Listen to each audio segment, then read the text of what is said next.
this week to go with our story. We have swipe. Who can tell me what swipe means? Wyatt? When you take something. So he's going to swipe the apple. Or in our story, Jack swipes the goose that lays the golden eggs. Or he swipes the gold. Okay, whacked. What does whacked mean, Emery? You hit something very hard. So he whacked the baseball with his baseball bat. Or Jack whacked the beanstalk down. Whimpered. What does whimpered mean, Chase? It's sad, but no, that's not something they do. Xavier? Yes, whine or cry in a real low, soft cry or whine. Plenty. What does plenty mean, Sydney? A lot. It means a lot. So she has plenty of clothes. Or at the end of the story, Jack and his mom had plenty of money. Okay, so let's open up to our story. Chase, can you shut the door, please? Yesterday we talked about retelling. How we used our fingers, say first this happened, then next, and we retell in our own words, not by reading the story, and we retell in the order that things happened. Another way we look at stories, other than retelling, is its story structure. It's kind of like a roller coaster. At the beginning, where we start at the end, then we go up, then we have the middle, and then we go down back towards the end. So a story structure, stories often have a similar structure. Author organize a plot in a way that will entertain readers. So fictional stories have a plot. Everyone should be looking up here and listening. Okay, the beginning. The events in the beginning include the conflict or problem. Conflict is the problem the characters face. So in the beginning, we learn the character's problem. In the middle is the events. The middle show that characters trying to solve the conflict. So they're trying to fix it. Things that happen in the middle, trying to fix the problem. And at the end, the events at the end include the resolution or how the characters solve the conflict. And as we go through, we look for evidence or clues to describe the beginning, middle, and end. The conflict, how they're trying to solve it, and the resolution. So we're going to talk about this as we're going through the story, Jack and the Beanstalk. Once upon a time, a boy named Jack lived with his mother in a poor little hut. What money they had for food came from selling milk from their cow, Musetta. But when old Musetta stopped giving milk, they knew they would have to sell her. So Jack and the cow hiked into the village. Hours later, Jack returned alone with a handful of beans. Beans? Beans. You've got to be kidding me, yelled Jack's mother. You were supposed to sell Musetta for money. Beans can't buy food. But the beans are so pretty, said Jack. This is a mess, sighed his mother. Jack went outside and planted the pretty beans in a sunny spot. He gave them a drink of water. Maybe, just maybe, they would grow. And grow they did. So what is the problem? At the beginning of the story, we learn the problem. Emma, what is the problem?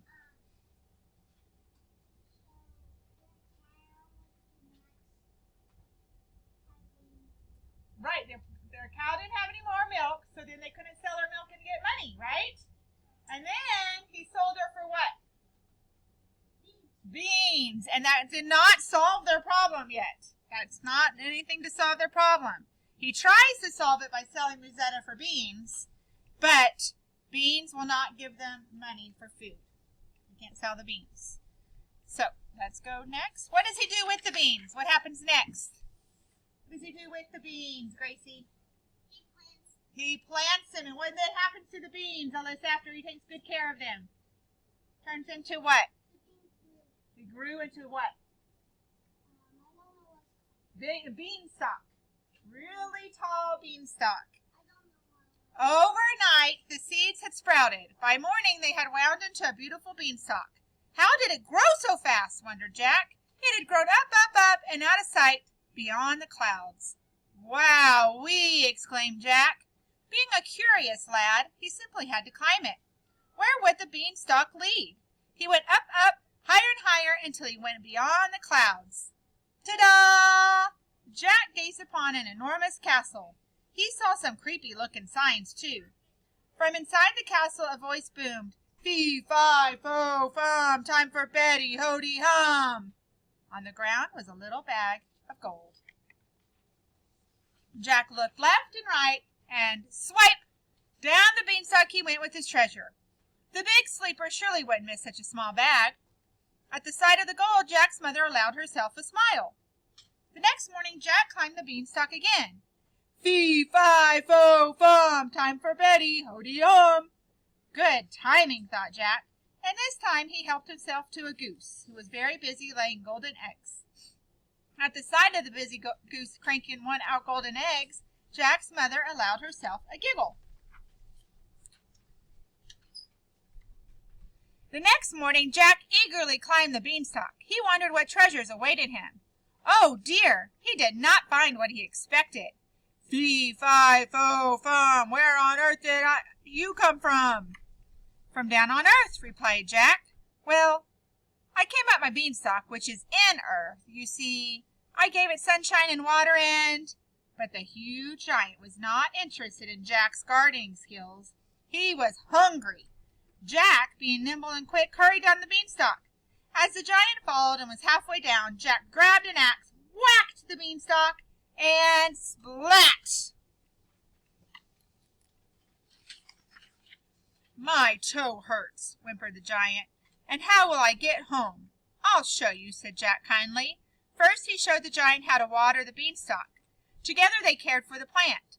It grew up and up beyond the clouds. Now the giant could go climb home, and Jack bought Musetta back. He returned everything he had taken from the giant. The gentle giant told his new friends they could keep the goose. From that day on, Jack, his mother, the goose, and Musetta had plenty to eat and lived happily ever after.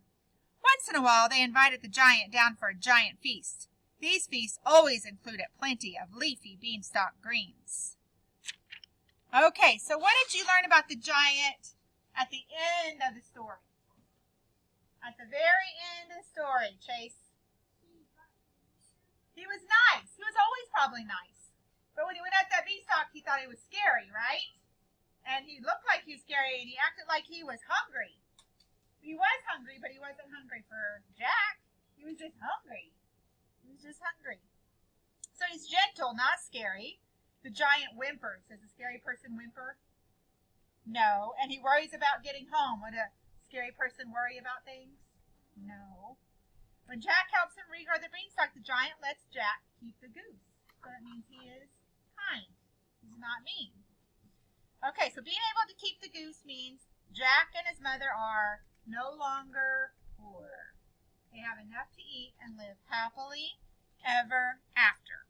So we're going to talk about the story structure as we fill out this story sheet. I'm going to hand this out. You guys remember what kind of story this is? It's a special kind of story. Heather? A fairy tale. And lots of fairy tales, including this one, start with the same words. What is the words that they start with? Sydney? Once upon a time. So what familiar phrase does this story begin with? Once upon a time. Once upon a time.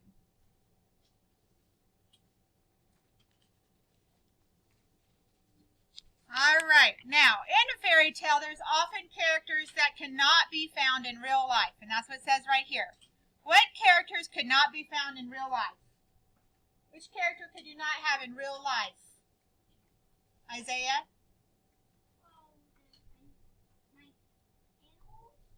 Well, and we have animals in real life. The cow doesn't talk in here, so that could be in real life. Place? Giant. So write giant. And there's one other that could not be in real life. Xavier? The goose that lays golden eggs. Yes, a goose could be in real life, but not a goose that lays golden eggs.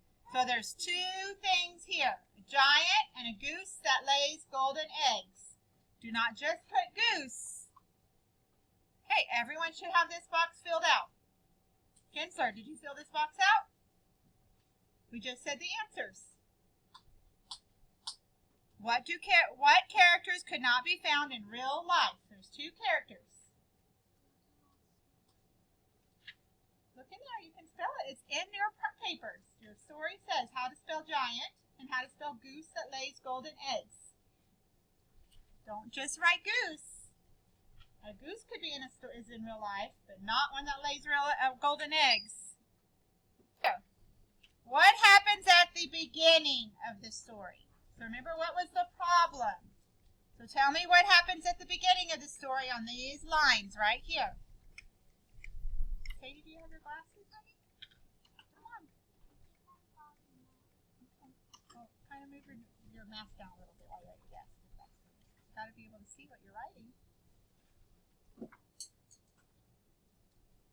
What happens at the beginning? Write it on these two lines. What was the problem of the story at the beginning?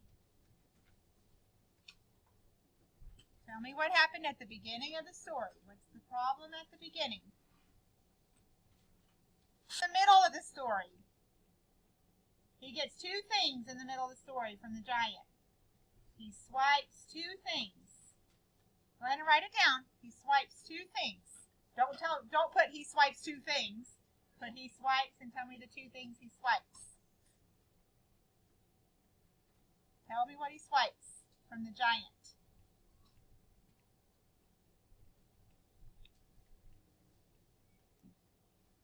So what happened at the end?